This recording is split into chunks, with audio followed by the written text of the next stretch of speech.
On today's show, county agencies prepare for the winter storm, and later, Northside Hospital holds a blood drive. Studio Forsyth starts now. Studio Forsyth is brought to you in part by Cumming Forsyth Chamber of Commerce, creating a climate for growth and success in our community. Pinecrest Academy, a national 2014 Blue Ribbon School and 2014 Catholic Education Honor Roll School of Excellence. Forsyth County Schools, quality learning and superior performance for all. And Northside Hospital Forsyth, committed to the health and wellness of our community. I consider the Chamber as the voice of business. It's really designed to keep its hand on the pulse of the county. And I think it helps the community grow. They've always been there for me every time I needed help. The Chamber is making sure that they're able to communicate. When I call, I get a response. But the biggest thing for me is the Chamber really focuses on helping small businesses.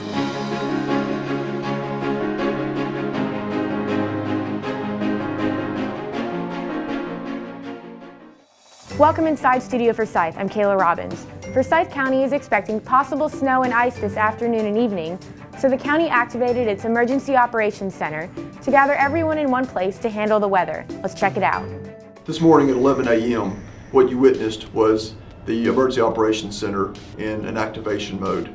The Emergency Operations Center is at our public safety complex, and it's the heartbeat of the county's operations during any kind of crisis or times of severe weather. And that in fact was the case today. All of the critical agencies within the county government met and sat through the National Weather Service 11 o'clock weather briefing, and then we subsequently have quick briefings among every department. Everyone issues out a status update on what their availability is throughout the event that's expected, and that in fact is what occurred today. We sat through a weather briefing, and then each department that was represented has the opportunity to brief everyone in the room on their department status and what our plans are to serve the community throughout the event. In this case, we're looking at a potential winter weather event whereby we might encounter some icing, several inches of snow potentially. Certainly, we've already seen a good bit of rainfall this morning, so there's the slight flooding potential for the community. So any number of things could happen over the next 48 hours in Forsyth County, and our job is to be prepared for that. And that's what we were doing here today, is discussing everyone's preparations and making sure that all county services are coordinating together and providing a unified approach to serving the public throughout the event. The best option we have is to observe what the experts say. None of us are meteorologists. We have to rely on what the National Weather Service tells us that may happen. And as typically the case, Forsyth County is really right on the line of what may occur to the north and to the south of us. So we expect to see somewhat of a mixed bag of precipitation throughout the day and into tonight and early Saturday morning. Certainly, as many people realize, this morning it started off with significant rainfall. We do expect as the temperatures fall this afternoon for that to become somewhat icy, and then perhaps snow throughout the evening. Potentially up to a couple of inches of snow through especially the northern half of Forsyth County, maybe even some icing potential. The ice is what concerns us the most. Snow we can deal with. We can get around and manage our roadways and respond effectively with a few inches of snow on the ground. But if the roads start icing, certainly if power lines and tree limbs start icing, therein lies a significant problem for services to be provided to the community. If that occurs, we are prepared to deploy out special units and do our best to meet the needs of the public. In regards to the emergency services of the county, the fire department, the sheriff's department, and emergency medical services, we have a contingency plan in place. All of our four-wheel drive vehicles are at the ready.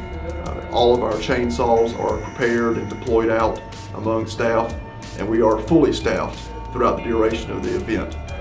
We expect, again, through the afternoon and into the evening to be the worst time. The best advice I could offer to the public is to get home and stay home. If you're at work throughout the day today, if at all possible, leave early and go ahead and get home and get off the roadways before dark. That's the best advice we can give you right now, is get home and settle in for the evening and tomorrow morning and try to stay off the roadways. That puts you at the safest possible location to be at your own home where you're comfortable, and of course it creates less work for emergency services to contend with traffic on the roadways and stranded motorists. So we encourage everyone to please get off the roadways as quick as you can today and go in and get home and stay home. I am Beth Wilson, and I am the supervisor of 2 of Northside's pain clinics. I've had experience with debilitating pain before myself, and I use my experience as a patient here at Northside when I'm caring for my own patients in the pain clinic. I think my most important role is being there for my patients and their families. And I know that the experience I went through makes me a better nurse. We are Northside Hospital. Welcome back. Every month, Northside Hospital Forsyth and the American Red Cross partner to hold a blood drive. The need for donated blood is urgent and could save somebody's life right away. Let's take a look. We are here at the Northside Hospital. We do blood drives every month here, so actually several times a month. And we are on appeal right now, so we're obviously trying to get more donors in. And we just run the blood drive. We're here till 5, so usually it's like a 7 to 5, so we do 2 shifts. That way we can catch the early staff and the late staff. I mean, for us as staff, we do it. It's not just a job for us, but usually most of us have had family members who needed blood, who have been saved by blood products, because you pretty much know anybody who's needed blood, anybody who's got cancer, they need a blood product, trauma, anything like that. We always need it just for those occasions, like where we have trauma and where we have platelets that need to be for cancer patients, burn victims, pretty much anything like that. So we do it just because there is no substitute. There is no, other drug out there yet. So it's definitely up to the donors and the volunteer donors who come out and donate to really keep the population at what we need it to be. For us, like I said, I know a lot of us have had personal experience with our family members, and so it's just more of a personal approach for a lot of us. It was a little bit slow at first just because of the weather. I think it's keeping some people away, but they're definitely starting to turn out now. So probably now they've started to warm up a little bit and the rain slacked off, and hopefully the ice will stay away so we have more donors to come out. So we're definitely calling for anybody to come out and give, because we are at a very critical time. We don't have as many donations coming in just because the inclement weather around the country has been bad, so we've had to cancel a lot of blood drives. So anybody that's willing to come out and give, if you're healthy and well, we definitely would love it to come out. And we usually do it that way we can get the shifts on. So we'll do one day, like a Friday, and then we'll also do usually like a Monday to try to make sure we get all the shifts that are, running. But it's definitely once a month, if not more often. And with the appeal going on, we are trying to run more blood drives, and we're always in the coming areas too. I appreciate all the donors who come out, all the volunteers. We don't pay these guys to sit at the tables and do juice and cookies, so we just appreciate anybody who's willing to do this and people who are willing to listen. Thank you for watching today's episode of Studio Forsyth. From everyone here at Forsyth County News, I'm Kayla Robbins. Have a great weekend, and we'll see you back on Monday.